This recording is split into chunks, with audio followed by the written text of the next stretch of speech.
Muy buenas noches para todos.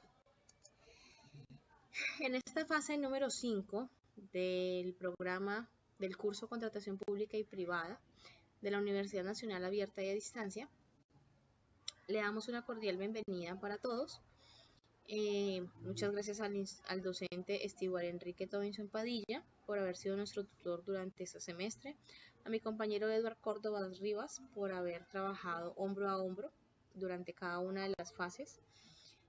Y quien les habla, Angie Vanessa Rivera Cruz. Pues vamos a ahondar un poquito de los temas que vimos durante el semestre.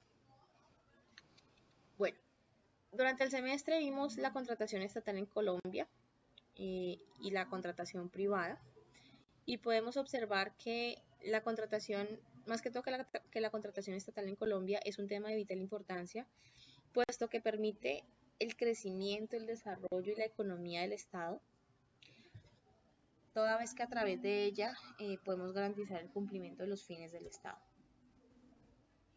Allí también pudimos ver en las unidades 1, 2 y 3 del curso de contratación pública y privada que existen unas diferencias entre el contrato público y privado. El contrato público es un tipo de contrato en el que al menos una de las partes es una administración pública, por ejemplo, alcaldía, gobernación, SENA,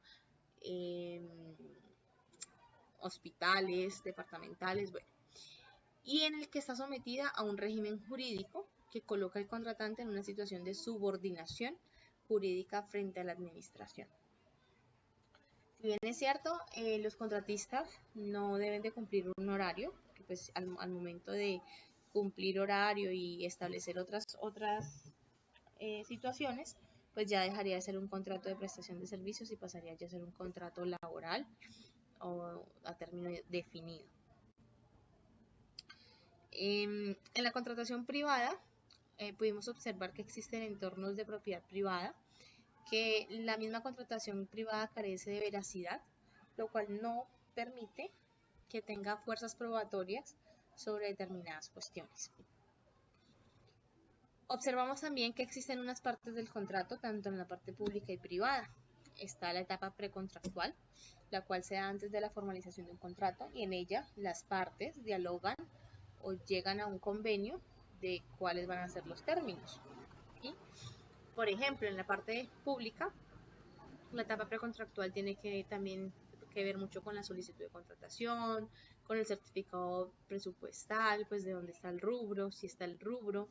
La etapa contractual ya es la etapa como más álgida o más importante, puesto que allí está el marco dentro de la cual las partes ejecutarán lo convenido. Allí en la etapa contractual también está el tema de los estudios previos, el certificado del plan anual de adquisiciones, la autorización de la contratación, el certificado en existencia de que en la planta del personal no existe una persona que pueda cumplir con las funciones que se le van a asignar al contratista, y demás documentos pues que son esenciales para el momento de la contratación.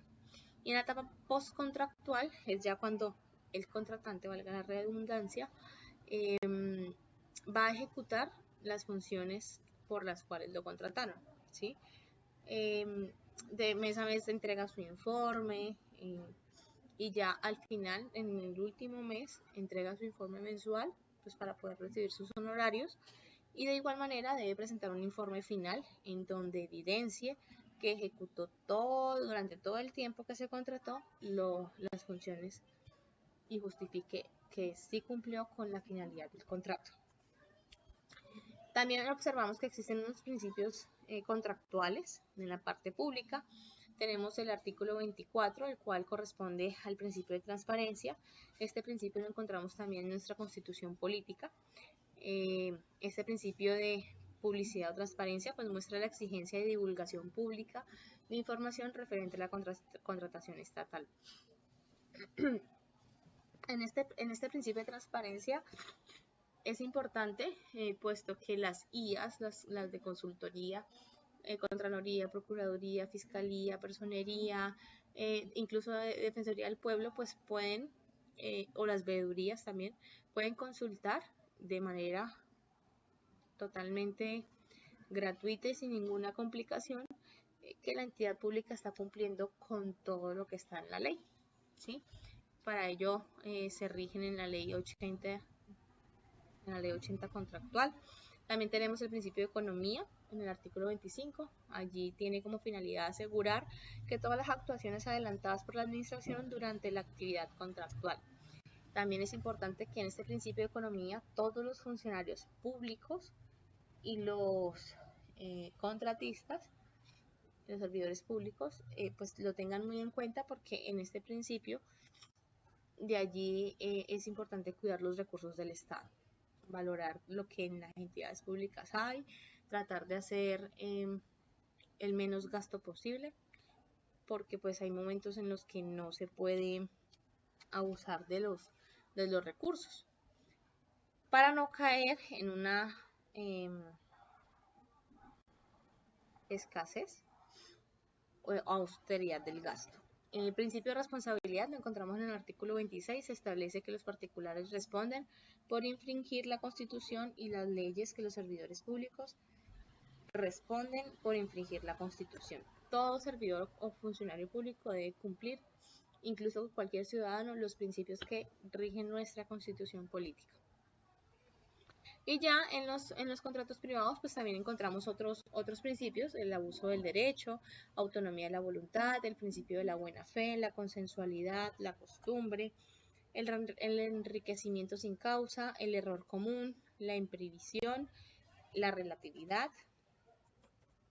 Y de aquí hay algo muy curioso y hay que resaltar, por ejemplo, el principio de la buena fe, porque si bien es cierto, todos debemos obrar de buena fe, pero en la parte pública este principio no nos aplicaría, porque hay que justificar todo del por qué se va a contratar a una persona, ¿sí?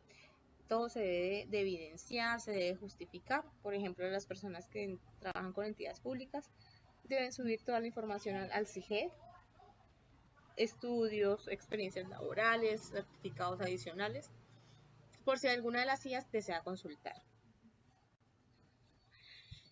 Tenemos tipos o clasificación de contrato público y privado. En los contratos públicos y privados, tenemos contrato de obras públicas, contrato de concesión de obras públicas, contrato de concesión de servicios, contrato de suministros, contrato de servicios. El contrato de obras públicas se utiliza bajo las directrices marcadas por la administración competente. El de concesión de obras públicas, el objeto de este contrato es determinar las obras o la reparación y conservación de construcciones ya existentes. Por ejemplo, cuando encontramos una vía en mal estado, entonces ya la alcaldía o la gobernación debe asegurarse de que haya un contrato de concesión de obras públicas. Contrato de concesión de servicios. Con este contrato, pues la entidad pública adjudica título oneroso a una o varias personas que puedan determinar la gestión del servicio de aquella competencia. Encontramos también el contrato de suministro, que es el que se encarga del suministro de productos o bienes inmuebles. Por ejemplo, la parte de compras, ¿sí? El área de compras sería quien se encargaría de todo este tema, porque ya entrarían a mirar ofertas, a cotizar, y que la mejor oferta o cotización es la que se presenta ante la entidad, pues es la que se puede ajustar a las necesidades y sería la que se llevaría a la licitación. Contrato de servicios. Este contrato de servicios ya iría más enfocado a la parte de prestación de servicios personales. Para determinar y cumplir el contrato también encontramos el contrato mixto. En los contratos privados encontramos el contrato conmutativo, el contrato solemne, el contrato oneroso, el contrato unilateral, el contrato bilateral, el contrato aleatorio, el contrato principal. El contrato conmutativo es aquel que genera obligaciones y cargas contractuales equivalentes, es decir, que ambas partes puedan ejecutarlas. El contrato solemne depende de la observancia de las formalidades ordenadas por la ley.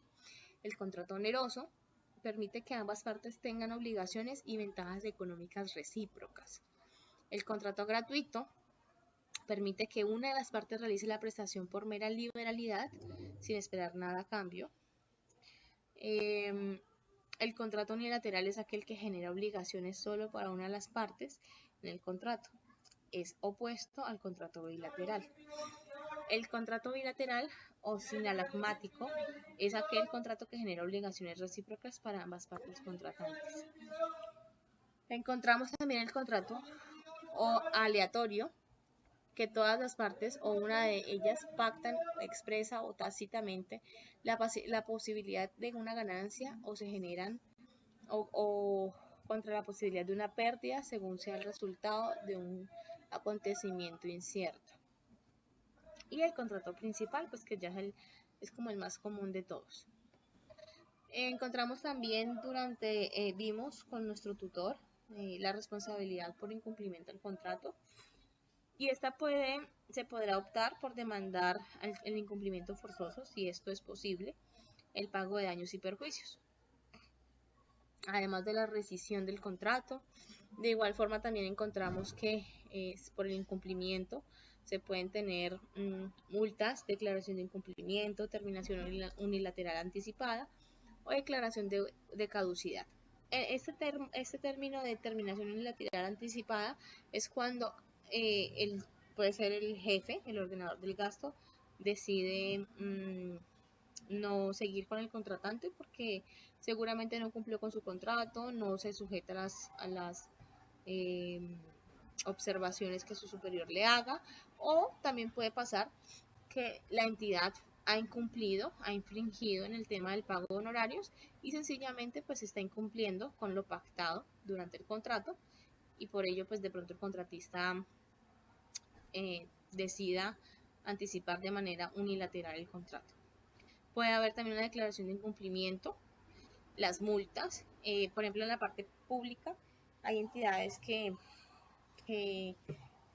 le piden a sus contratistas que deban pagar una póliza de seguro por algún incumplimiento, cosa que si se hay algún incumplimiento por parte del contratista, pues sea la aseguradora quien responda. La aplicación del principio de igualdad e interés general y particular. Bueno, este principio ha cogido mucho auge en los últimos años, puesto que el derecho a la igualdad es el derecho de todos los seres humanos a ser iguales en su dignidad, a ser tratados con respeto y consideración y a participar con base igualitaria con los demás en cualquier área de la vida civil, cultural, política, económica y social. Lo hemos visto de manera quizás muy dinámica y muy focosa. Este año pues nuestra representante colombiana Shakira, con su canción de que ya las mujeres ya no lloran, ya no facturan, pues ha dado mayor auge en el tema de que las mujeres han tenido más dignidad, han tenido más liberalidad al momento de trabajar, de estudiar, de expresarse. Y este concepto pues general es una cláusula más indeterminada cuyo contenido ha de hacerse explícito en cada caso concreto. Entre tanto, el de interés social que la Constitución emplea es una concreción del interés general que se relaciona de manera inmediata con la definición del Estado como social y de derecho. Durante este periodo, en esta materia, pues tuvimos la conclusión de que la contratación pública, en efecto, pues tiene que ver con los procedimientos relacionados con la adquisición o arrendamiento de bienes, ejecución de obras públicas o prestación de servicios, incluidos los de consultoría, mediante la cual el Estado suscribe con una persona natural y jurídica un acuerdo para el cumplimiento de sus obligaciones. Por otra parte, también pues podemos concluir que la contratación en Colombia es de carácter público o privado, y pues que estas tienen unas bases y unos conceptos definidos con el fin de cumplir su objetivo, su finalidad. Y pues en la parte estatal es donde una de las partes es el Estado, y que tiene como fin el bienestar de toda la comunidad o de todo el territorio pues que abarque aquella entidad, ¿sí? Por ejemplo, alcaldías, gobernaciones, entidades de educación. Entre las entidades mixtas también encontramos las universidades. Y bueno, nuestra referencia bibliográfica se basó bastante en la Ley 80 del 93, la Ley 57 del 87, que es la del Código Civil, en nuestra Constitución Política y en la Ley de Contratos del Sector Público. Muchísimas gracias a todos, al docente, por habernos hecho su acompañamiento, por habernos enseñado, por habernos tenido aquella paciencia. Mi compañero Edward, por haber trabajado hombro a hombro. Eso es todo. Muchísimas gracias. Hasta luego.